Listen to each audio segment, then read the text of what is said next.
ইরানে গুপ্ত ঘাতকের হাতে নিহত হওয়া হামাস প্রধান ইসমাইল হানিয়ার জানাজা বৃহস্পতিবার ইরানের রাজধানী তেহরানে অনুষ্ঠিত হবে।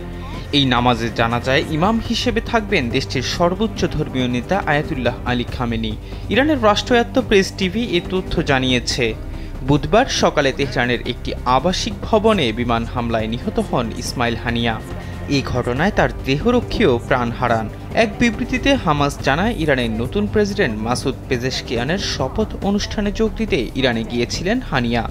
মঙ্গলবার তেহরানে পেজেশকিয়ানের শপথ অনুষ্ঠান আয়োজিত হয়। পরদিন তেহরানে নিহত হন হানিয়া।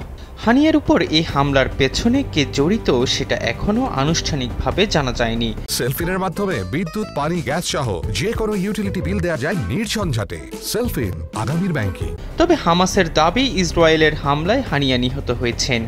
হানিয়া হত্যার জবাব দেওয়ার ঘোষণা দিয়েছে হামাস ও ইরান। ইরানের পক্ষ থেকে বলা হয়েছে, হামাস প্রধান নিহতের ঘটনায় ভয়ঙ্করভাবে প্রতিশোধ নেবে তেহরান। এই ঘটনার নিন্দা জানিয়েছে চীন, রাশিয়া সহ বিভিন্ন দেশ। বলা হচ্ছে, হানিয়া হত্যার ঘটনা মধ্যপ্রাচ্য সংঘাতকে আরও উস্কে দেবে, যা আঞ্চলিক সংঘাতে রূপ নিতে পারে।